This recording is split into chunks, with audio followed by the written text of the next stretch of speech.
And we're going to shorten that down a little bit. So, moving into things, let's start talking about expectations. These Ks look like they're being spaced out about identically. And it also looks to me like this is going to be a bit of a bloodbath. The asteroids in the center are pretty telling about what both players wanted, given how well clustered they are. I can't imagine that Mark is going to be looking to do much more than just fly slow, giant circles around the map. And Brandon might want to play ball with that too. We'll see.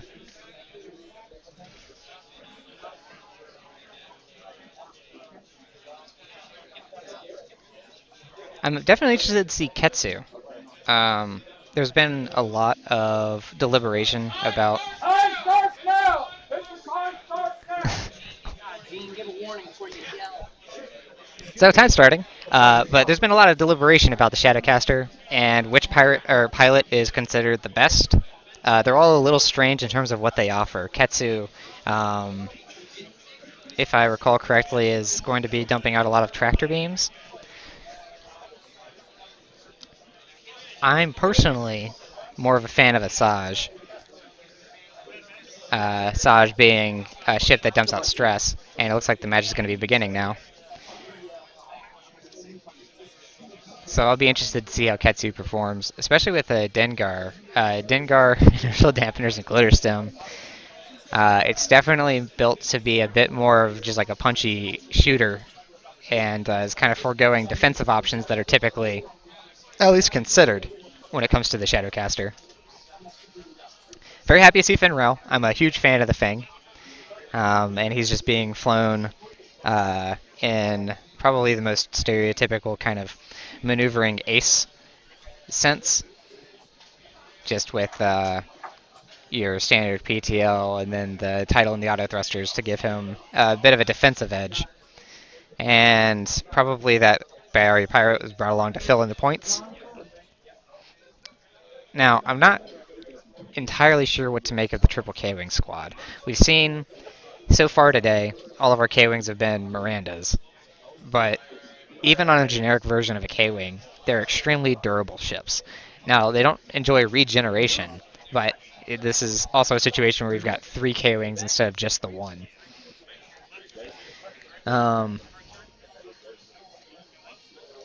One thing that traditionally has been a problem for a lot of like the smaller, less durable ships has actually been ordnance. That's part of what brought in the very fierce power of the Jump Masters, a list that is no longer viable both as a product of meta shifts as well as actual changes to the rule set on how certain cards function. That's true. Rebel resources are limited. Focus. One forward. Focus. Though looking at what these K-Wings are bringing with them, it's more about bombs that they're going to be dropping and less about missiles that they're going to be firing. So it's definitely going to be a maneuvering game, definitely very kiting oriented, so we'll kind of see how that comes into play. Keeping in mind that all 3 of these Ks can also be slamming around in order to position themselves exactly how they want. It's going to be important to keep an eye on the sorts of decisions that Mark makes.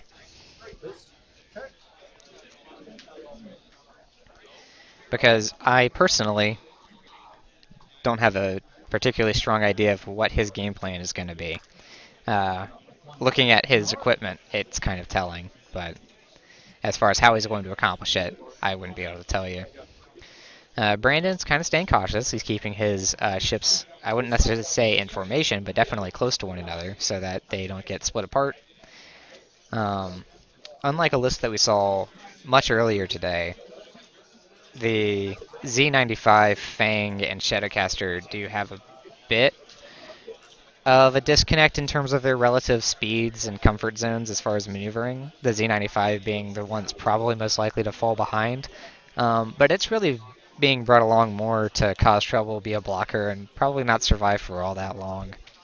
It may even end up in a situation where it intentionally eats or baits out certain munitions drops just to keep them away from Finral and Ketsu. It looks like maneuvering dials are still going down pretty slowly. Brandon taking his time to think about how he wants to open up into this engagement. I can already see that I was wrong about my initial idea that Mark was just going to fly circles around the board. A lot of those K-Wings are already pointed to go right through those asteroids. They may be looking to make sure that he's entirely on the opposite side of the asteroids by the end of this round. Most of his ships are kind of set up in such a way that with a move and a slam, they absolutely could. Though, he doesn't want to end up in a situation where he slams right into firing range of his opponent.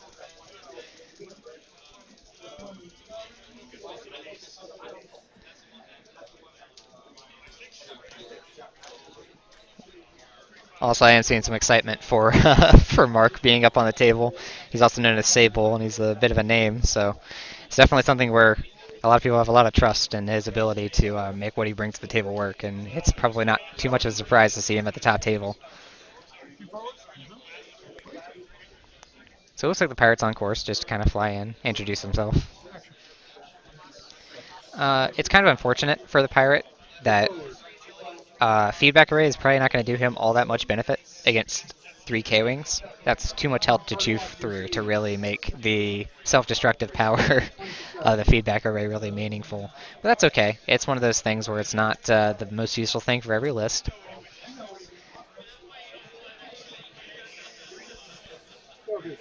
There's still other values that this ship can bring along. Sometimes this dice will actually get through and make an impact, but it's really more going to be for that blocking potential, where interrupting the plans of these K-Wings is going to be pretty critical to Brandon's success.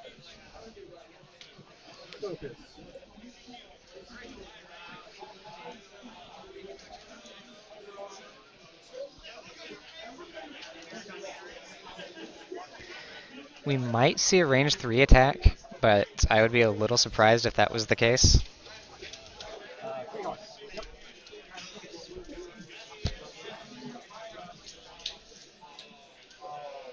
We're definitely going to be seeing some shots now. Looks like Mark actually took a little bit more of a conservative effort in regards to the asteroid fields, probably not wanting to expose himself just for the maneuvering opportunity. Very smart.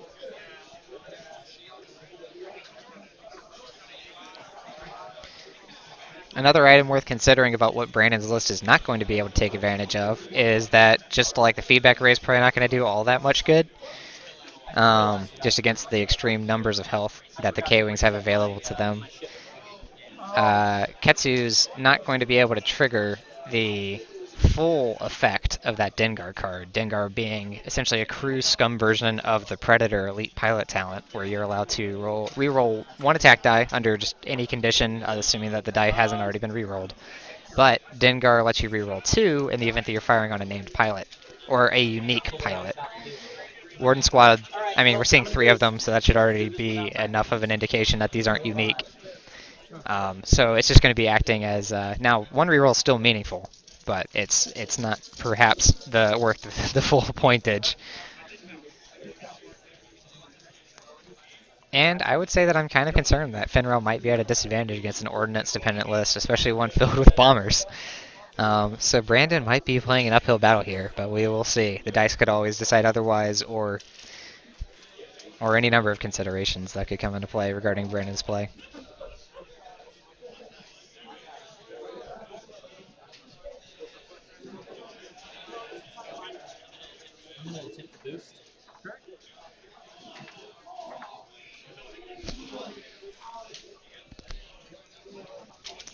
Looks like Ketsu's he definitely wants to boost with Finral.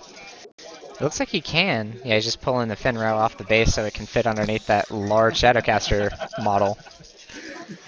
And he's pushing for focus, just to make sure that he either gets damaged through or doesn't take any.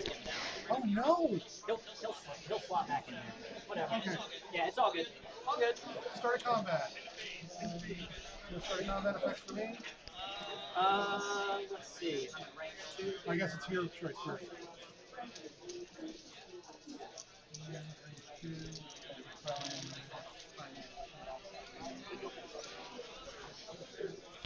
Given that Mark's K-Wings haven't slammed, they will be able to fire. So there's a good chance that there's going to be a A little bit of damage done both ways. I wouldn't expect to see any significant changes here. The worst case scenario for Brandon is that that Mark decides to fire on Finral and actually gets damage through. Given that Fangs are 4 hull, no shields. Looks like we've got dice coming down. And it's going to be 2 crits just to open. And third one re-rolled. And 1 focus to respond to it. I'm going to see if he spends it. It's actually going to be a hit and a crit. He's thinking.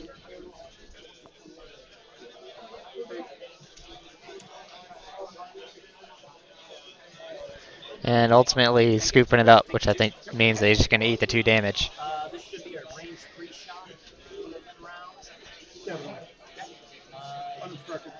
Looks like the K-Wings are going to be taking the range 3 shots on Fenrir, so he sees the opportunity to make a meaningful shot happen. It looks like 3 red dice going down. I see a focus. Turns it into a hit, so that's 2 damage going on Fen. So like that is actually pretty meaningful.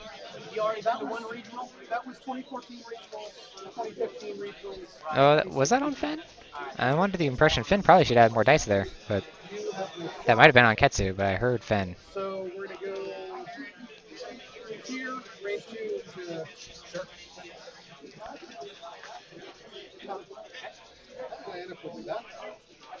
Are you missing red? No. I'm 5 and 5. Okay. I don't know. Alright. Fire to die. It looks like a range 2 shot from the K-Wing to the Shadowcaster. Oh, you know what? I believe it was Finral firing at the generics. That explains it. And it looks like the Z95 is taking a shot at that K-Wing. Spin a focus, and there's an evade, so nothing's going to happen there. It's one of those things where it's always one of those shots that you want to take. Range 3 shots. I think a lot of people severely, I would even say, underestimate them. You know, it's like people go around saying that green dice are next to worthless, but as soon as you get 1 additional one, the shot might as well be 0% chance to hit.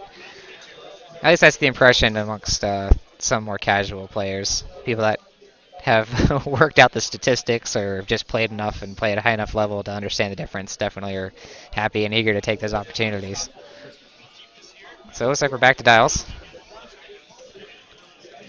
It's going to be a big game of hairlines.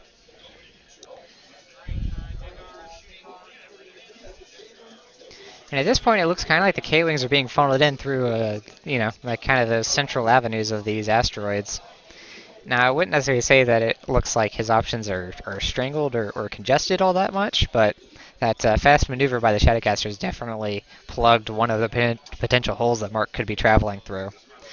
The big question is going to be now whether or not Mark's willing to risk bumping, knowing that the Shadowcaster keeps Finral right behind it. Finral is going to be more than happy to take those shots. So a bump on the Shadowcaster is not necessarily going to protect the K-Wing from the potential incoming fire. And what's worse is that the Shadowcaster with its mobile arc could be setting itself up to fire a completely different target anyway. I don't think that we're going to be seeing much munitions being utilized on this round. There's always a chance for it, and I could certainly be wrong. I'm going to preface that with anything that Mark does. I wouldn't even suggest that I'm within ballpark of understanding, the sorts of considerations he'd be making. But I'd say that if we don't see them this round, we'd definitely be seeing them next round. It's worth keeping in mind that the 2 crew cards on Mark's side of things are Chopper and Sabine. Chopper, as a crew, lets you take actions while stressed at the cost of a damage. And Sabine is that when you hit an opponent with like a bomb, then it deals a damage in addition to the remainder of the effect, which makes Connor Nets suddenly deal damage along with other things dealing additional damage. Alright, so we are sure seeing munitions going down. And is it going to be cluster mines? That looks like a seismic charge. Nope, that was a cluster mines.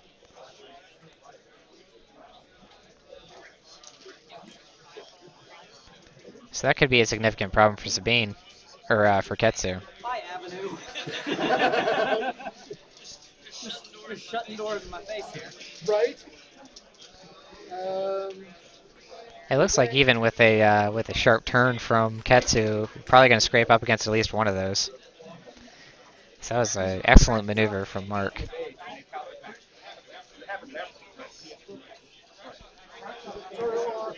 We're coming in on 60 minutes for the remainder of this round.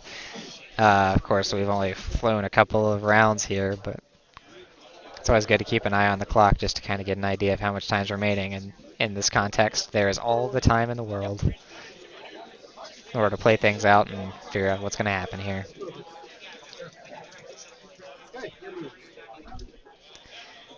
Focusing up on that K. It will be interesting seeing how much of an ordnance loadout Mark has brought, how much time he's going to spend actually taking primary shots with his K-Wings.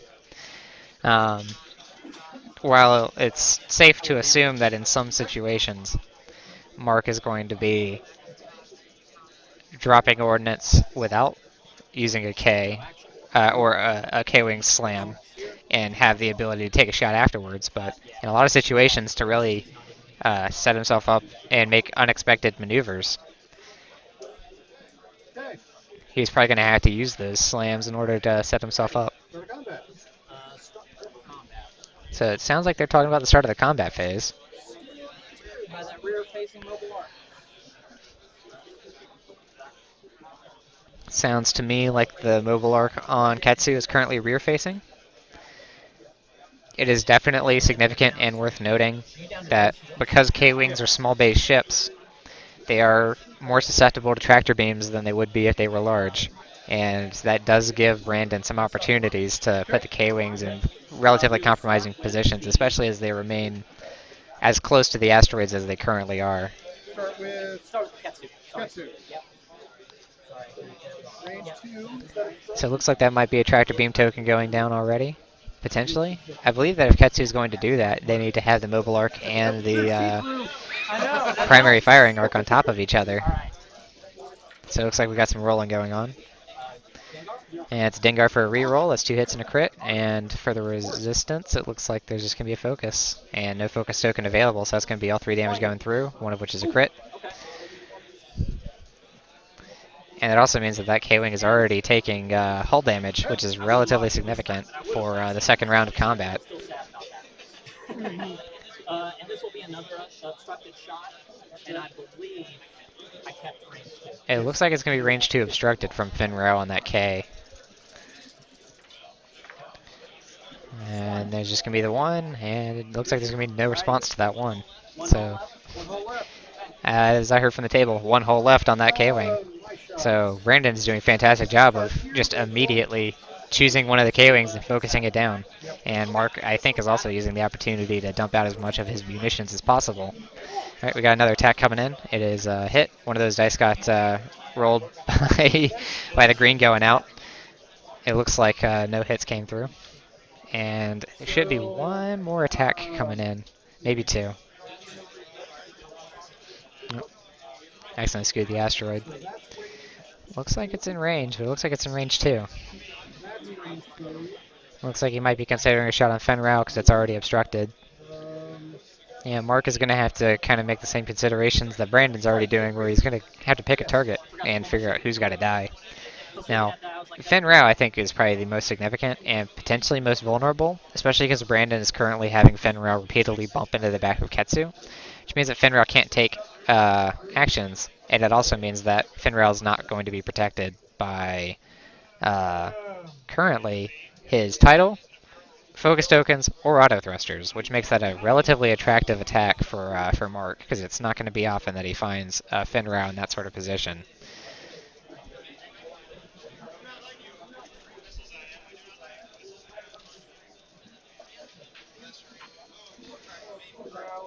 Now, these players have been playing for quite a long time today, but I can certainly appreciate that they are taking their time to make these sorts of decisions.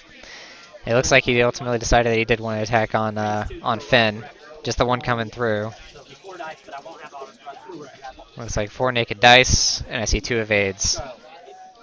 Oh no, your shot. Yeah, yeah. So I can either I guess the natural counter to the idea of taking those shots on Finral is that two red dice are not going to be significant often. So it looks like three coming out from the Z, one evade against two results. That might be a there's a shield. shield. Is what I would have done if I had feedback. Yeah. But now I'm now you're able to telegraphed. One of the key issues for Brandon maneuvering forward from here is going to be that his Z95 is not in a position to block anything, and in fact is not even in a position to shoot anything with where it's going to have to move next. There's a chance that he might end up deciding that he wants to pull a K-turn with it just to get it pointed back towards the fight, but that's going to be a stress, and he's likely going to be in range of some shots from those other two Ks. We're back in the maneuvering phase, so we'll go ahead and take out that.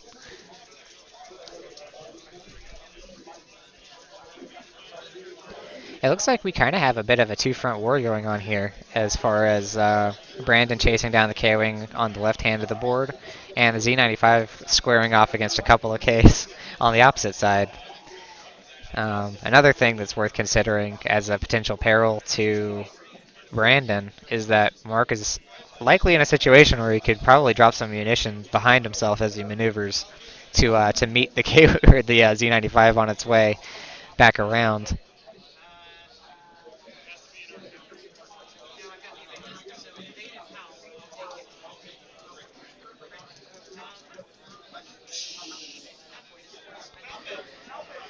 Looks like the only dials we have left, the Z95 goes down, and now that central K-Wing is going down. Definitely proving to be the more difficult decisions of the board currently, just given that it's a question of which side of the fight are these ships going to go on. For Brandon, he's also wanting to consider how to keep the Z95 relevant and also not get hit by any munitions that Mark leaves behind in the event that he decides to do so. Yes, I am. And it looks like we are ready to go. Okay. Move.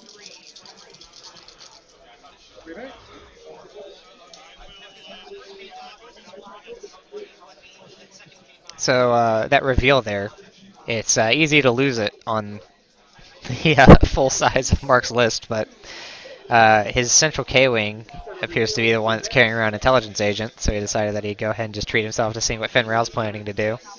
And it looks like he's going to be... It looks like he might have already been planning to take advantage of it, but what he's going to do is he's going to slam in order to put himself in a position to probably drop ordnance on Finn Rao at the start of the next turn. Yeah, this is going to be devastating. I assume it's probably a safe bet that Mark has just set himself up to guarantee dropping something on Fenrir at the start of the next turn, based on Fenrir probably bumping himself, my guess would be. Oh, he's dropping it already. I forget that that's an action and not at the start of the maneuver. So these are the clusters going down. So two of those three are automatically going to go down, making a couple of rolls. Both focuses. Wow. And reroll. That's going to be another focus and a hit. Isn't that range one? Nope. Range one of the token. Yeah, it looks like he's handing him a card. It might be Sabine, which if that was a Sabine attack, then Fenrir might be down to 1 health. So I will take two. Yes, take two. Maybe two. One and a second. So it looks like it's going to be on a hit. So the first cluster didn't activate Sabine, or it could be once per round. Either way, Fenrir just got reduced down to half health as a product of that intelligence agent move. That being said, he probably could have made that maneuver without knowing what the Fenrir was going to do. Leaving something behind to complicate the Z95's path.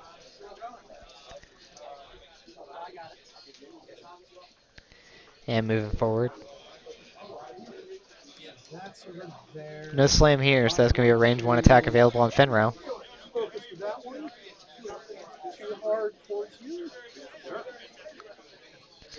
And he's trying to pull that other K-Wing out of the fight.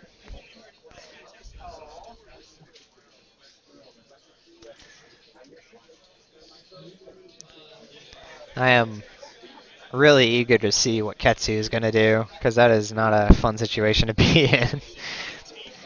It's made especially worse by how inefficient moving to the right would be as far as opening up advantages for shooting.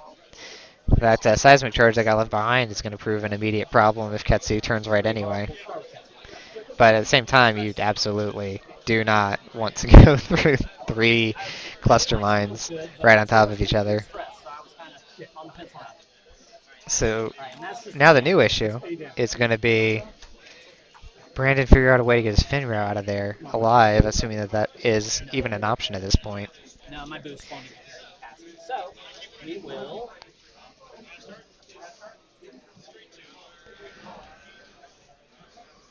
It's the rear arc, so I didn't have to spend my action to kick it to the rear. So he's focusing up. Yeah, sure. And then Nice.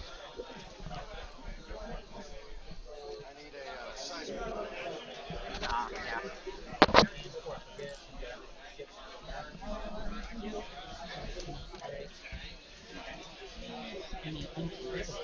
Right? Good luck on finding a chair. And where is my? Oh, right in front of me, of course. That's done. And let's see.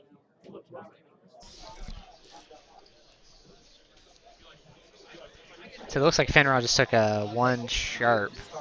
So he's actually going to be splitting away from his group entirely. And assuming that he can keep himself in a situation where it's all auto thrusters, he might actually be able to make it through alive. It looks like that's going to be his bet. So in order to get through this all right, Brandon is going to have to kill that K-Wing and then end up in a situation where he's not actually an arc of the K-Wing behind him. And then from there, he'll be in a safe flying position, especially if assuming that he doesn't need to use that focus token to finish off the K-Wing. Looks like the Shadowcaster is going to be able to fire on that K-Wing as well, so the odds that they'll be able to take it out is pretty good. Also, that seismic explodes. Looks like it's going to affect both the Z95 and the Shadowcaster from the looks of it. Or neither, I'm not entirely sure. I'm so used to having to get into combat actions that the way this turned out where I didn't has really kind of thrown me off. Right? And there's some rolling. So this is Ketsu firing on that K-Wing from behind. The rear firing arc, or the mobile firing arc is set behind. It's like 1 evade from that K-Wing and no focuses. So that's going to be 2 more damage coming through. And that's going to take that K-Wing off the board. And Finrail just has to worry about surviving this round. That's an excellent gamble by Brandon. Or at least it worked out well for him. We'll take the range 2 constructed through that. Sure. Might as well. Looks like we got one of the Wardens firing. 2 hits, yeah. And it's 2 hits. Yeah, I've been trying so hard to not forget. And it looks like evade and 2 focuses. Looks like a focus evade is available. They're going to take it, so no damage on Ketsu. Oh, that one slammed. I was thinking I had another shot coming at me. Oh well. And that's going to do it. Also, yeah, Mark mentioned that the K that is closest to the Fang took a slam, so it actually looks like Finrar wasn't actually in all that much danger after all. Finral's next few moves are probably going to be pretty predictable, though. Going to be taking a swoop to the right and then flying up to regroup with the rest of his team, who are also going to be in the process of circling back around.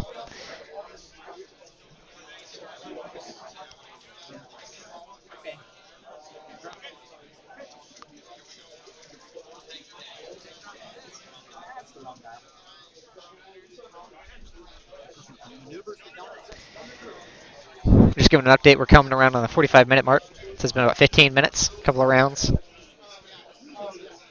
A lot of careful thinking, a lot of careful planning going on here. I have to say that the considerations that are required to go into flying a triple K-Wing ordnance list is stunning to me, because it is a matter of having to be able to plan 2 moves in advance with ships that can make 2 moves, all the while thinking about good situations to drop ordnance in accounting for the maneuvers of your opponents. So there's like 3.5 layers of strategic considerations to have to take into account. which is not really my style of play at all. I like I like ships that really just worry about what's in front of them and deal with the rest later. So I've got to say I've got a lot of respect for any player that can pull this off in a functional capacity, let alone with so much skill that they end up at a top table.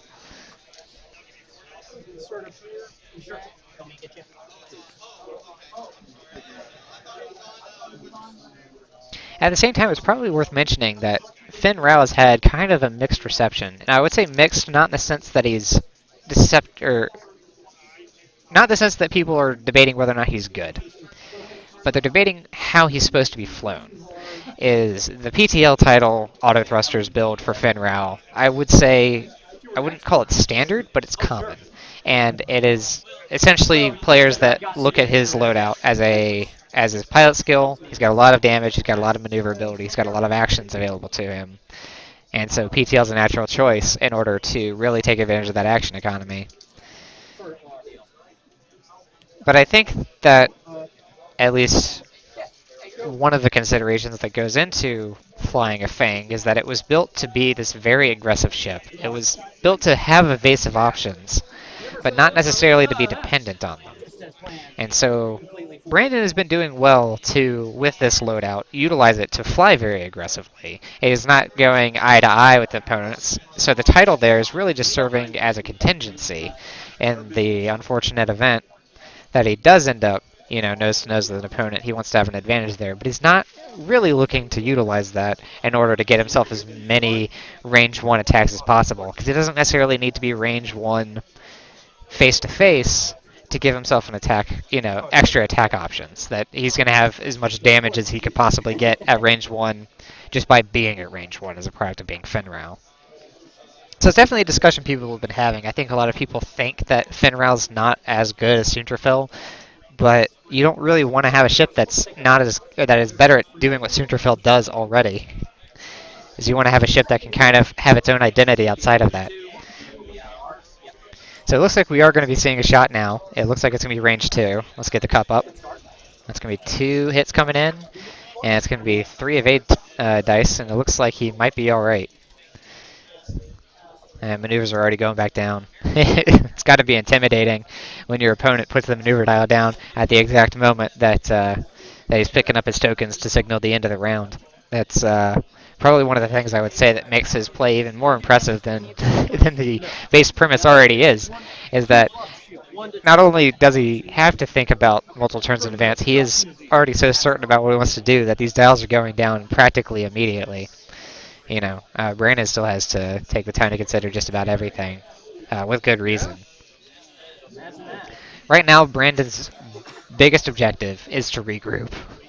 Now, the issue is that the Shadowcaster flies so fast that by the time that the Fang and the Z95 are touching noses, the Shadowcaster is going to be probably getting ready to go face-to-face with that K that's chasing after Finn. And I wish I could tell you which which of the K-Wings was removed from the board, but I could not tell you. My chief assumption is that it was the Chopper Warden that went down, because the one in the center is the one that's currently chasing Finn, and that's the one I believe is the intelligence agent.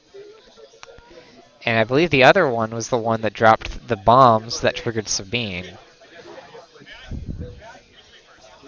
But I could be wrong about that. I could have missed a detail somewhere.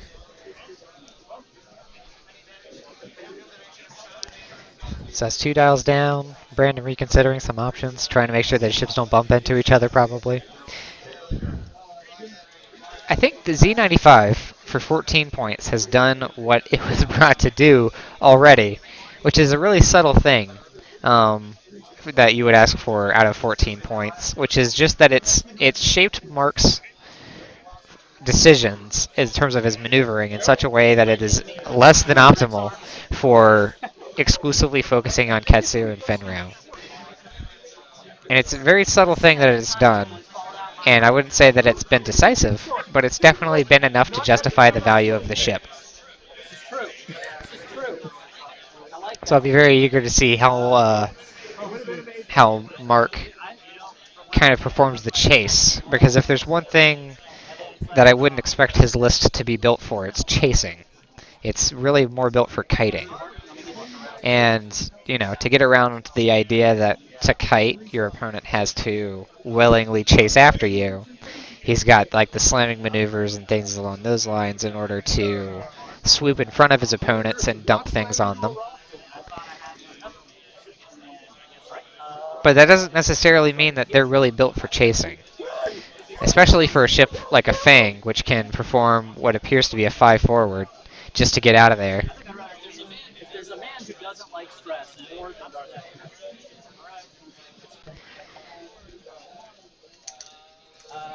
It's also worth keeping in mind that at some point we're going to see the inertial dampeners and the gloater stem come into effect with Ketsu.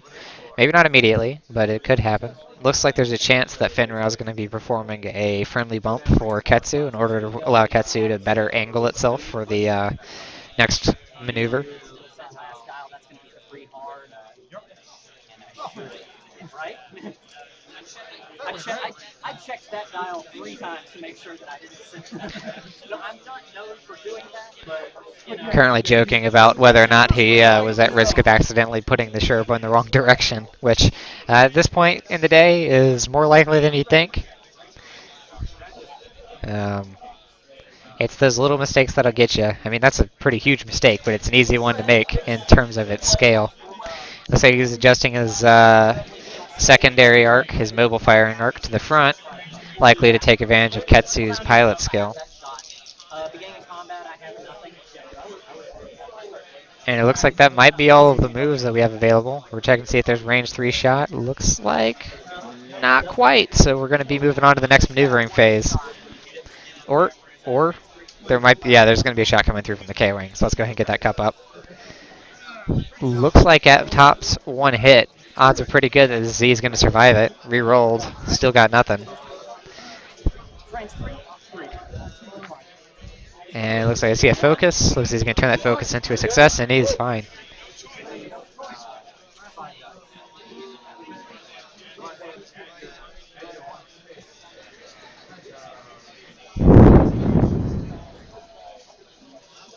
And Dowd's going down immediately again. Man, you've got this stuff down. You're making me think about Sorry, it's taking me longer to put my dial. To the point that Brandon has just apologized for taking longer. That's okay, though. Brandon has 38 minutes and 25 seconds to make his decision. Well, maybe not that, but that's how long we've got left in the round. So there's still plenty of time to make these sorts of decisions, and it's very important that he not rush into anything. It's funny to consider the front of the K-Wing to be the wrong end of it, but even flying into the wrong end of the K-Wing, you want to be careful. There's something particularly perilous about the notion of jousting a K-Wing, given that as soon as you fly past it, assuming that both ships survive it, that's the prime territory for landing on some mines.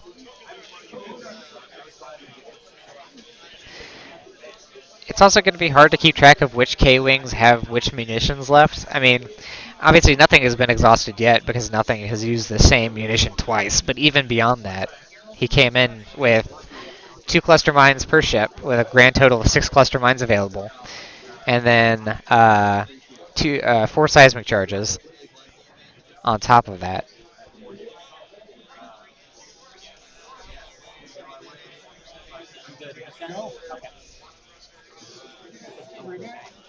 Looks like the Z95 is swooping in, getting ready to participate with jousting with this K-Wing.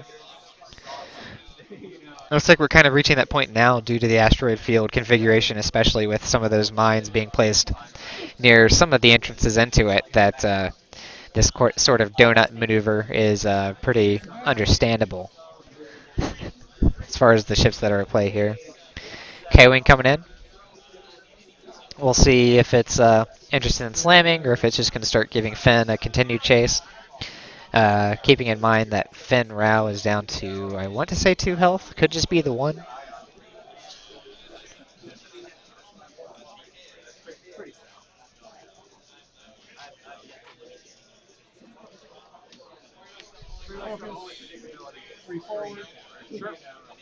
You want me to get you?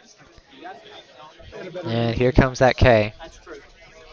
I'm good on the start, man. And we'll see if Brandon flew right past. And we'll see if Mark expected him to.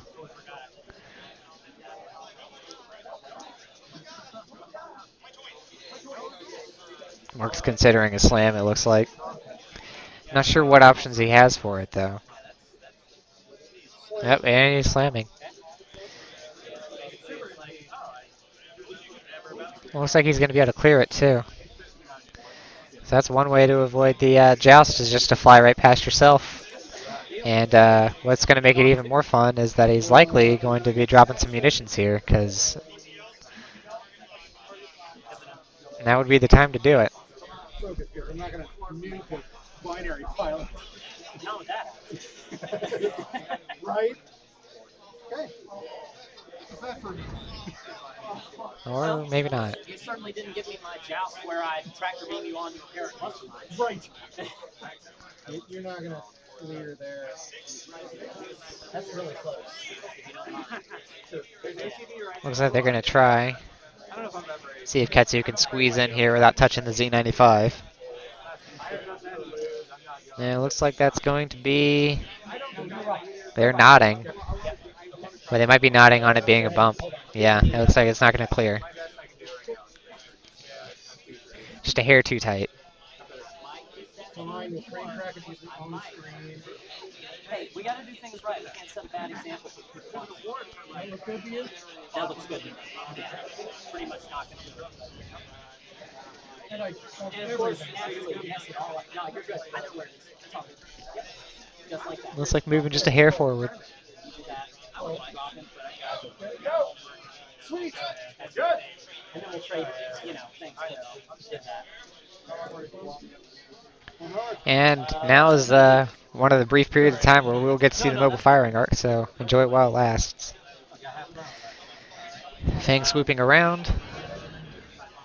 And hope you enjoyed it.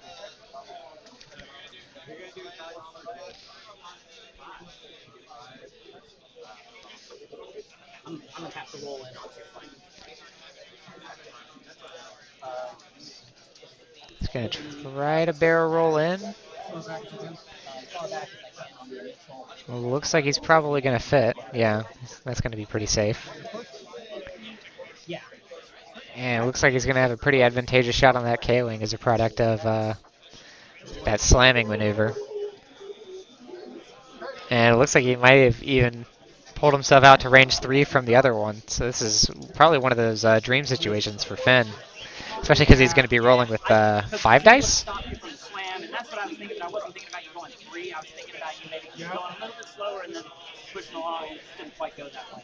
Yeah, I went that fast because I saw the danger. Yeah, you saw what was coming for you. Yeah, no, that was your one. That was your one out.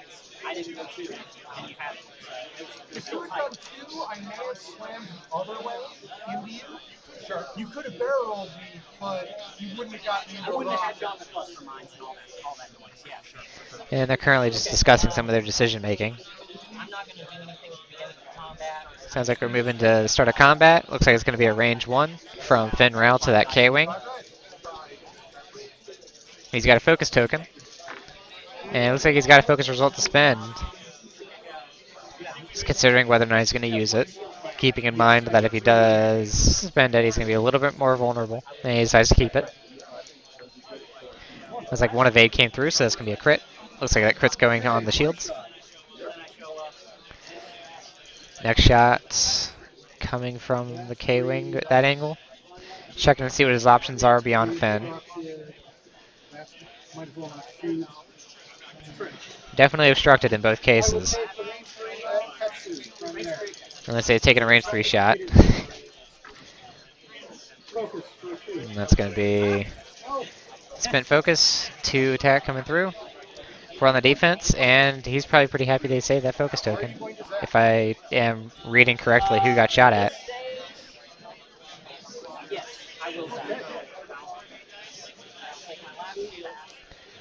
Never mind, he was firing at Ketsu, and that was Ketsu's last shield there.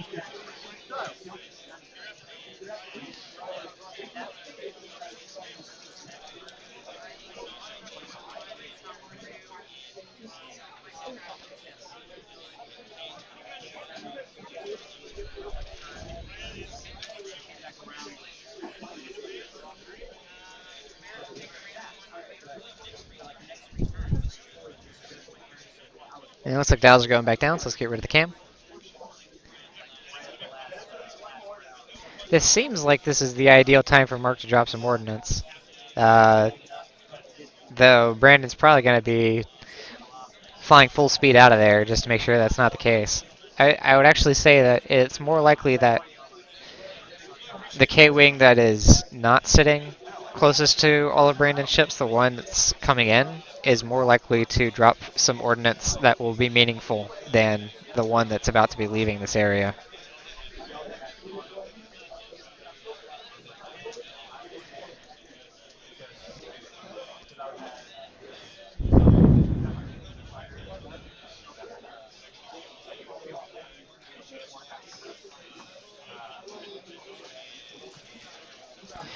It is definitely interesting to see the pirate for Scum players still being brought along as a list filler. There's been, just with the recent developments to the Seek, that ship has also become not as cheap, but still a relatively inexpensive option that you can bring along and expect some value out of it.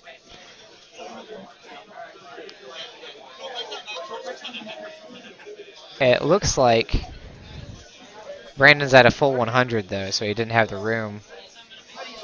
I'm not entirely sure personally whether or not a Z95 is more valuable than a Seek currently as like the cheap filler option. That's going to be something that we're going to have to see. I wish I could make the same sorts of considerations with Mark's list, but ordnance lists and K-Wing specifically are not something that I have a sort of familiarity with. So it looks like we actually are going to see some ordnance go down. It makes sense. It's going to be a seismic, so if anything's within range one of that by the end of this round, then they're going to be hit by that. I think the Z95 is already kind of sold there, and then the K-Wing's just going to scoot out of there.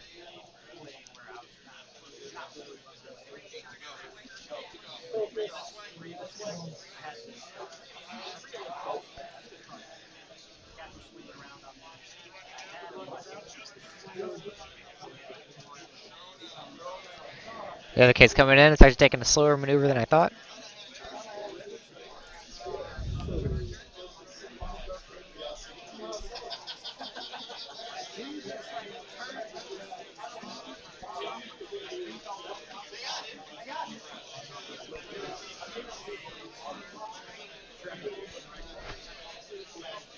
That is one thing that goes into the considerations when flying against a K-Wing. It looks like Fenn Rau is getting right on top of that seismic charge.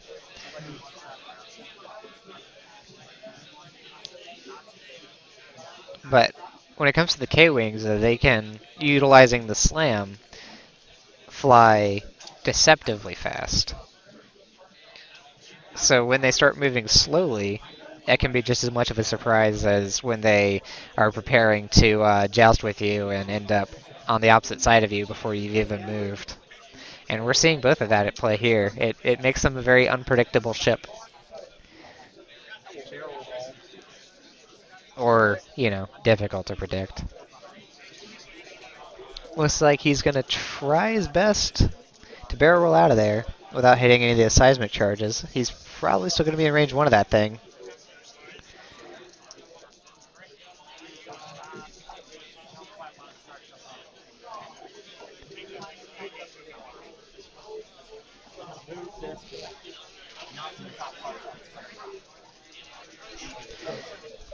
Let's see. For Brandon's ships, I believe that Fenn Rau has taken 2 hull of damage, and I believe that Ketsu is out of shields. I'm not sure if the Biari Pirate has taken any damage yet.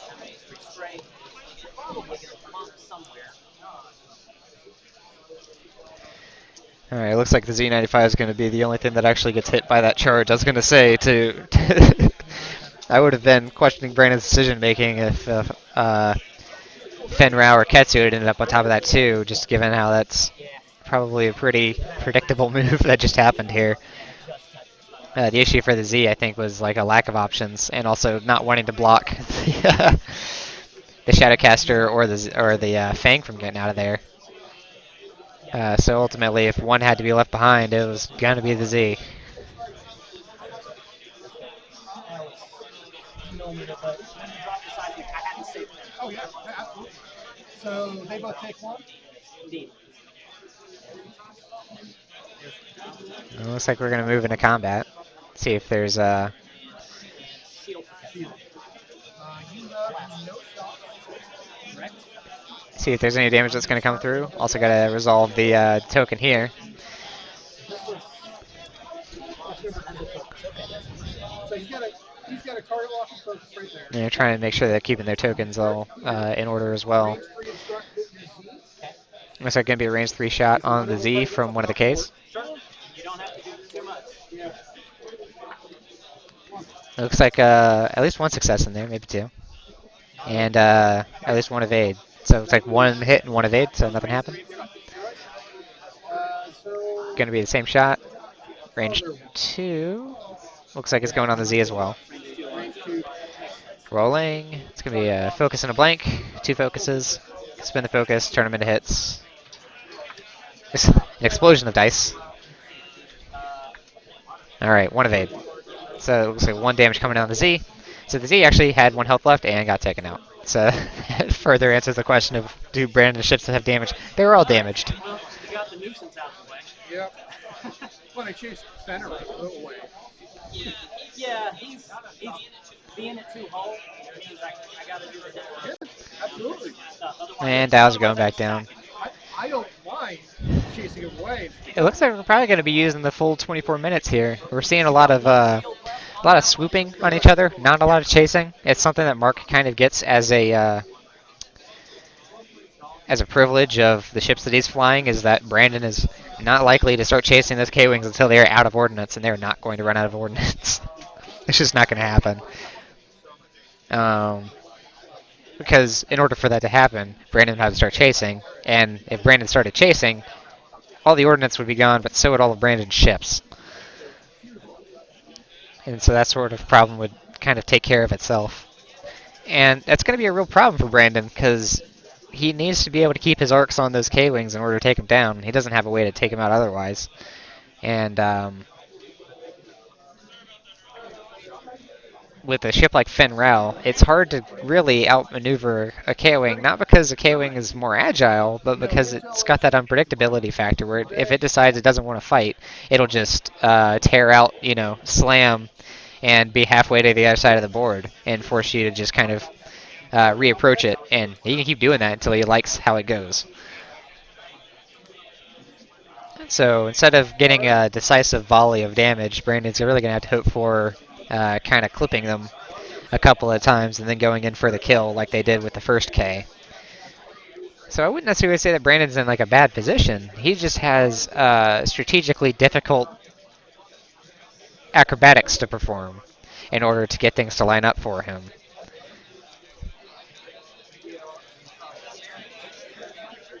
Given that just taking the most obvious and most aggressive route is something that Mark's list is specifically designed to protect itself from.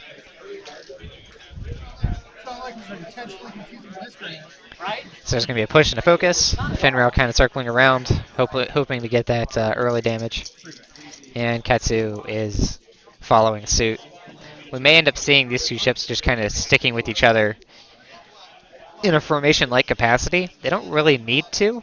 The K-Wings don't have the sort of threat that would call for your ships needing to really protect each other. Part of this is also a product of them just coming through that tunnel, because those 3 cluster bombs, I would say I would be amazed if any of those get removed from the board for the remainder of this game. Really what that means is that avenue has really just been completely shut off. And so it's created this long wall that reaches from the top of that one asteroid to the bottom of the other that is otherwise impassable, or it's, suicidal to try and pass through it. Looks like they're looking for a range 3 shots. Looks like he's not going to quite have it. Definitely not on the other one. So the Shadowcaster is going to be sitting pretty.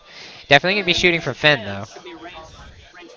And it looks like Finn's going to benefit from his title here, too. Actually, no, he's not. It's not range 1. It's going to be just barely range 2. And dials are going down. 2 successes. And it looks like a focus. Second focus. Did you better because you didn't have. Yeah, sorry about that. No, no worries. It looks like he might have moved a shield token off, so it looks like that didn't go super well. So that K-Wing in the center currently has no shields. And that looks like it's going to be the only attack. Nope. Another attack coming through. Auto Thrusters turns one of those dice into a success. And I unfortunately missed what came through, but it looks like a crit of some kind. It's got too much text to be a direct hit, so Finrow's down to 1 health and has some manner of crit on it. So disappointing. So things are getting dicey. We now know the answer to that question. Yes. Yeah. Get it? Because dice. dice. And ironically, would have done more damage because my first roll would have actually counted, and I would have done. Yeah, exactly. I think Mark's probably got this one. I don't usually like to call matches ahead of time, but I don't think that Finral is going to be able to do much decisive damage before it just gets nickeled down. And it's not like Mark's out of stuff. Mark's still got several swoops worth of mines to place. Well, several. I think he's got 2. I think he's got 1 more set of cluster mines. Actually, he's got 2 more sets of cluster mines. He's, dropped 2. He's got 6 total. 1 got interrupted, so he's got 3 total. He got 3 total left to drop.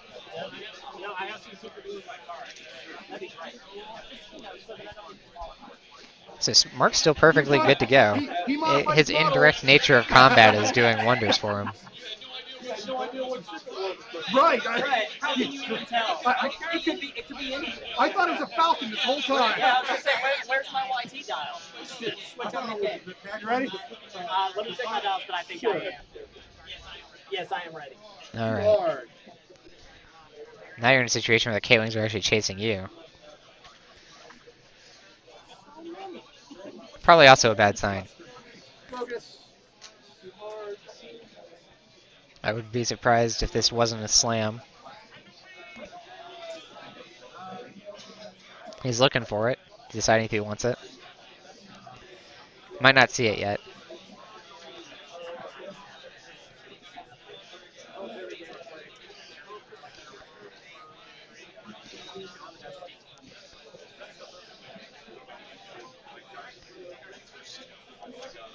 I think that in the event that Mark is the winner here, I would say that it is in part a matter of how much of Brandon's list is not built to handle what Mark has brought to the table. First, you can factor in the feedback array, the Dengar, the inertial dampeners. Honestly, probably not going to get too much use out of it. But then when it comes to the playstyle that he's got here, a VI Dengar with Glitter Stem on Ketsu suggests a very aggressive ship maneuvering playstyle. Finral, very aggressive. BRE Pirate is brought along to block, very aggressive. And so what he wanted to do is fly in there, get on Mark's tail, and never let go of it. But you can't do that against these K-Wings. You can't get behind them. And that's going to be the defining item here, is the bizarre way in which K-Wings fly, and how much extreme protection they have from behind. That just very well protects itself from a list like Brandon's. Though on the flip side, in the event that Brandon wins, it's just because red dice are really good. So there's that.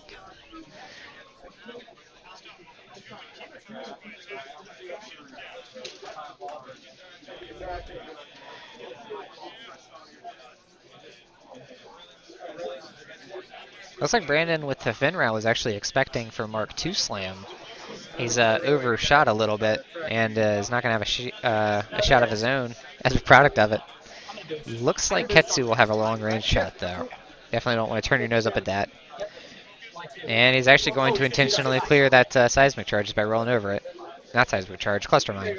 So he's going to be rolling 2 red dice here. Nothing. Well, in an event like that, I mean, it's certainly a fine thing to do. It's just it's a strange risk to take, wanting to clear up the board like that.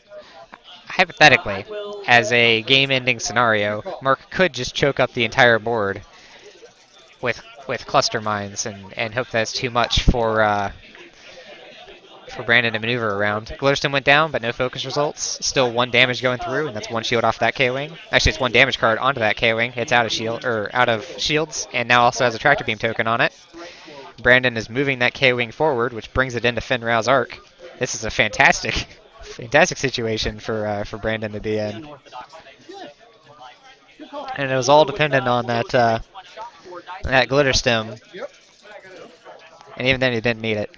So now we've got 3 hits coming through, 1 focus available. He's thinking about whether or not he wants to spend it. This K-Wing has got 1 reduced agility from the tractor beam, so all of that is just going down, ships off the board. That was terrific. That was not what I expected to see, and that was a very good use of exactly what Brandon has on the table.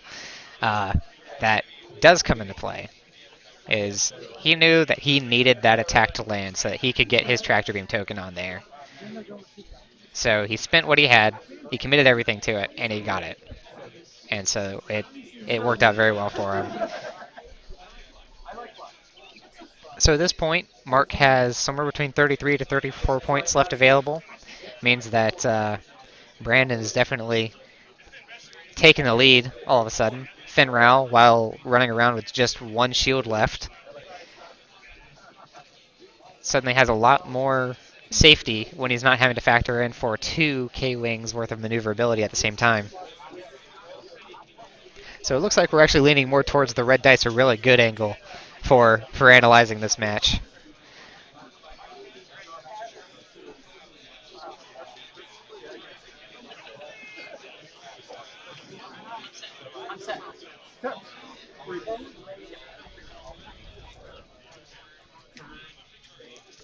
So we got the K-Wing going down the corridor. It's like one of those things where it was also very likely that, say, Katsu ran over that seismic charge, did damage to itself. Katsu took a shot at that K-Wing. The Glitter Stem had the same result that it already had, where it didn't get through. The K-Wing defended it, did not get tractor beam forward, and the Finrau didn't get a shot. And then on the flip side, the K-Wing got to take a pot shot at Finrau as a product of it, and takes Finrau off the board. And then suddenly it's 2 K-Wings versus Ketsu. So it could have gone in a very extreme different direction on that round. It just happened to go entirely in Brandon's favor. Throws 1 dice down, I think, to resolve a crit. Looks like he didn't successfully do it. It looked like a blink to me. That's why you need help. And now we're revealing the dial and moving forward. And Ketsu's actually swinging back around. Probably going to be adjusting its mobile arc in order to try and start gunning down this final Warden squad. Sounds good.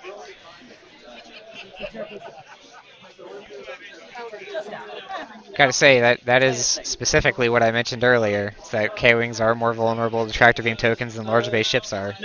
That's, being able to scoot them forward, definitely put it in the kill zone. Thank you.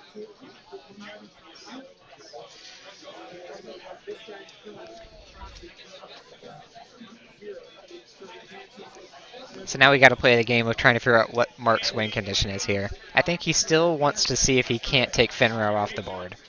So this match becomes a whole lot safer without that Finrau to consider. Because even though Finrau's only got 1 health, he still does all the damage that Finrau did at the start of the game.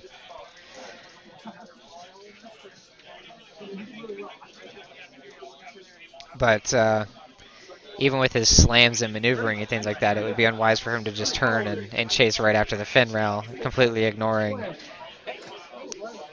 Ketsu over there. Now, Ketsu I know has taken some damage. I don't know if it's enough damage that that he can just entirely ignore safety here. But it looks like he's setting himself up to drop some munitions. It's not going to be this round. It might be next round, but Brandon's probably going to be able to maneuver around it. Mark did slam forward, though. Usually with those slams, he's got a plan. So we'll see what comes as a product of that. I'll try and turn it down again. Looks like Finrau's working on... It's not failed anymore. That's a hit, it looks like, in order to resolve a crit he's got on himself, and it looks like he was able to remove it. And the dial comes out from Ketsu. There's also a strong chance that he was just going for a bump, but he actually flew the opposite direction. And now we find ourselves yet again in the situation where K's don't chase. K's kite. Being chased by K in this situation is something that Brandon's probably not going to be too terrified about.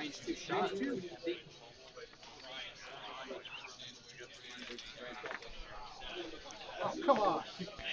Oh, and there's dice going down. That's 2 hits and a crit. I saw a single blank green as a result, so damage is already going down that final K. And it slammed, so we're not going to see a response there. And Tractor Beam goes down as a product of, looks like the title there. And scooting it out of the way. Now you can't Tractor Beam people off the board, fortunately. He was trying to get him really close, but couldn't quite get him there. Probably just take the angle off of him. And he's going to mess up his angle anyway, just by Tractor Beam him some other direction. I have been seeing a lot of K-Wings this tournament. And I wouldn't say it's a bad thing. Certainly not. It just seems to be one of the more mainliner ships for the Rebels at the moment. Being so open in terms of ordnance and crew, most of the time when there's new content released for the Rebels, the K-Wing stands to benefit from that. And it seems like they're currently in a position where they're doing so right now. That being said, the cards that these K-Wings are flying around with aren't necessarily the newest. It's just something to keep in mind about where that ship stands in the Rebel meta. So now we got dials down, moving again. Fang's not going to do anything of consequence this round. And so it's really just a matter of the game between this K-Wing and this Ketsu. It looks like Brandon actually revealed early, forgetting that Mark absolutely has the ability to slam and make all sorts of considerations. So Mark's going to be operating with that as an advantage, dropping some munitions, and odds are pretty good that it's going to do something that Brandon really doesn't want as a product of Brandon revealing too soon. No, not really. That is going to be the second of that K-Wing's 2 cluster mine drops. The worst came and went. Yeah. Let me do that one first. See where I land. Looks like Finral just taking the quick swing around.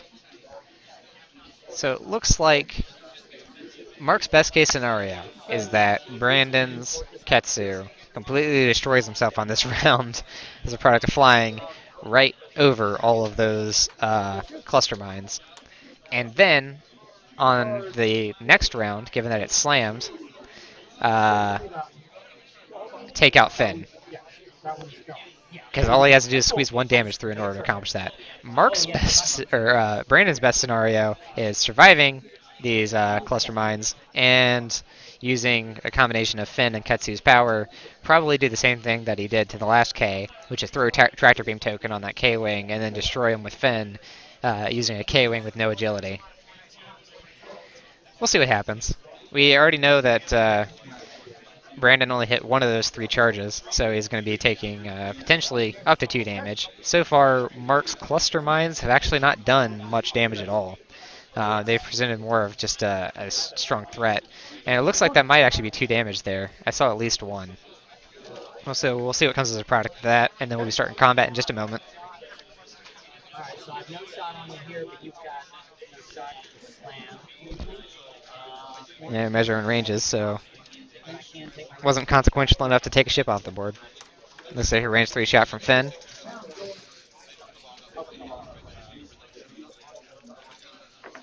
Two hits. And 1 natural evade, and I believe he's got a focus token available. Yeah. Though I did see him move a shield token, so it looks like he might have gotten the damage through. Back to maneuvers. I'm noticing there's still a maneuver template on the board. They're probably just leaving it there because they'd rather not accidentally nudge anything. And it'll be resolved shortly. Mark certainly needs to do something unexpected. This is probably a good situation for one of the K-Wings. Very high-speed maneuvers matched with a slam. to make it near uncatchable. Then the question becomes what his next game plan is going to be, knowing that Brandon's going to have regrouped himself and can start to maneuver as a formation again. I'm certainly not ruling Mark out at this point, given that I'm kind of tired of eating my own words immediately after I say them.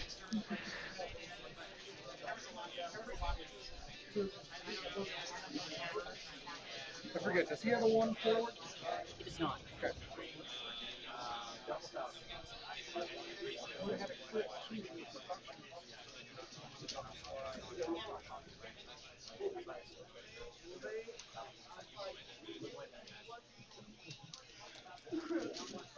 There's some. So that's the 5-minute warning going out.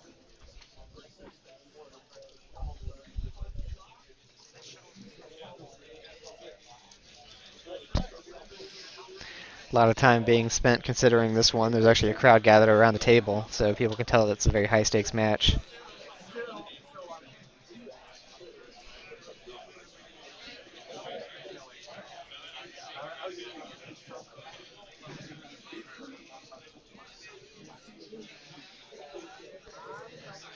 All right, now I'm set. Intel agent. Okay. See big.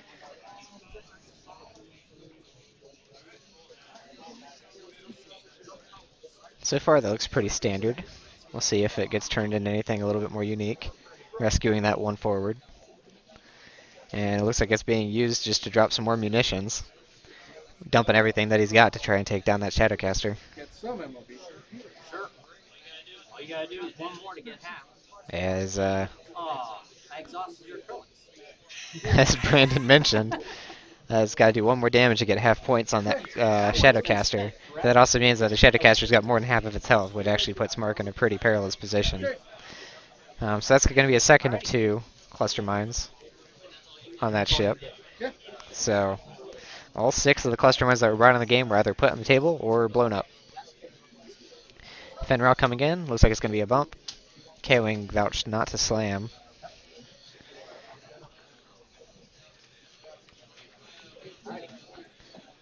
So other than me missing that he still had some clusters available, I'm actually not too terribly surprised by what happened there, other than considering the possibility that he would try and sweep out of there. But sometimes a bump is actually the safer option of the two. Shadowcaster running over another cluster mine, so that means that we're going to have to roll another 2 dice. We're getting to a point where odds are pretty good that half points are going to come through. Looks like they don't. It's 2 blanks there. I would say that at this point, the number of cluster mine triggers that have resulted in damage has been extremely low. I think in total we saw, I want to say, 6 damage, 6 red dice worth of damage come through, and only 2 were successes. So Ketsu is rolling. That's a range 1 shot, 2 successes. Looks like 1 evade, so 1 more damage coming through. That's a damage card on the K-Wing, so it is out of shields. We got another shot coming through. Looks like it's from the K-Wing onto Ketsu. That looks like 3 damage coming through. And looks like that's going to be at least 1 evade. So that's half points on Ketsu, which is, 26 points. Hard to scoff at that. Though I don't think that it's enough to put Mark in the lead. Probably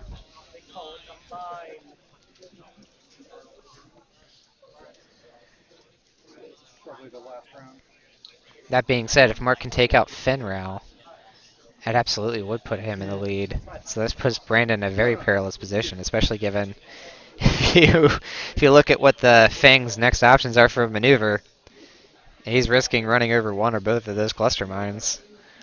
Now he could sweep to his left, take a sharp, but that K-Wing still has munitions available to it. This could actually be devastating for Brandon here.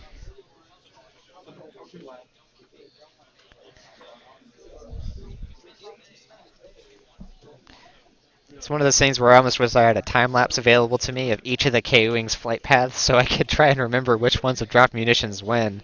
I'm fairly sure that this K-Wing has only dropped 1 of its 2 seismic charges, assuming that it's one of the ones that brought seismic charges. If this is the one with Sabine, then it's actually out of munitions.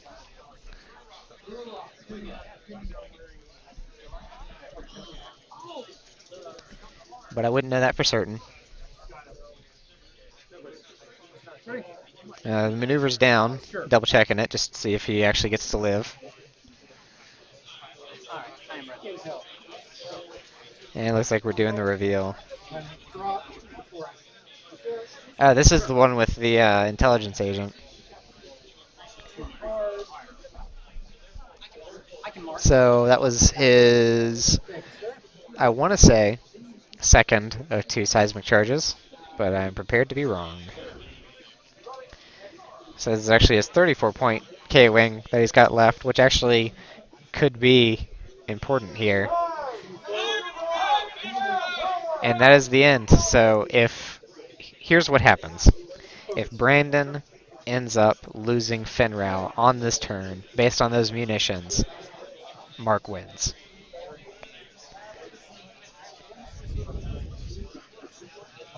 Now, on the flip side, if Brandon blows up this last K-Wing, then Brandon wins. Or if Brandon doesn't lose any of his ships this round, he also wins. So there's a bump on the Shadowcaster. It's not firing for the remainder of this round. Keeping in mind this is the last round. Finral's taking a quick sweep, so he's not going to touch any of the munitions, but the seismic charge is still going to go off.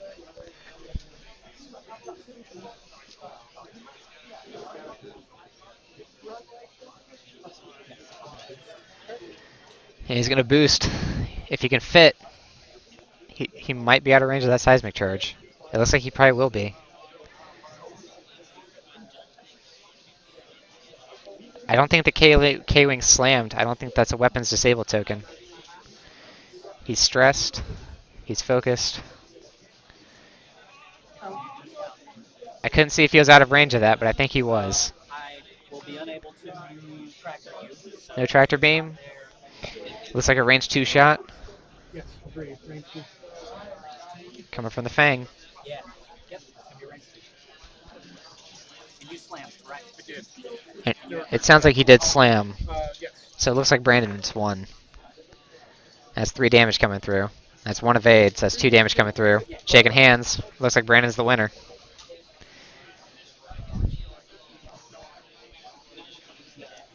That was extremely impressive play.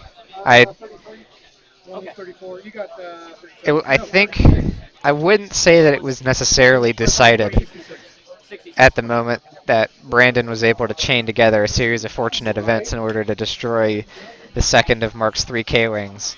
But that's definitely when Brandon brought it from a position where he was behind to a position where he was decidedly ahead. Now, I would say that this was a product of what I would consider an extremely high skill game. Both players playing extremely well, taking their time to make their considerations. Mark's flying a list that has an extremely high skill floor, and he's playing it well. It's not just that he's above the floor, I would say that he's nearing the capacity of that list, and that is something that is a feat in itself. So ultimately, it looks like red dice won out, but I'm gonna say that it's not just a product of red dice. Brandon was definitely making decisions and flying in a strategic way and setting himself up in such a way that he was able to take advantage of his own successes, and it ended up aligning for him when it could have completely fallen apart on the back of those dice. So while the dice did eventually cooperate with him, it wasn't exclusively that. So yeah, that was a tremendously good match, and I think that that's one of the things I like the most about these tournaments is that later in the day, when the folks start to get their to collect their wins and start to climb up to the top of that stack, you start to see some really high quality games, and I'm looking forward to seeing the last one today. That was the end of the round, so our round 6 should be starting relatively soon. As soon as all these tallies go in and they come up with these final lists, I'm going to be handing it off to Evan, who's going to be commentating the 6 of 6 rounds today. And I just want to say I really appreciated the opportunity to be able to do some streaming for you guys today. Just talk a little bit about X-Wing, and I may be around tomorrow for day 2 in order to continue doing a little bit of the commentation about some of the matches that will be played tomorrow. So signing out for today, my name was Michael, and you'll be hearing from Evan in like the next few minutes here when we get started. Thank you very much, guys. Oh, it Oh, would have been. absolutely. If It I would didn't have have been ID, he would have devastating. brutally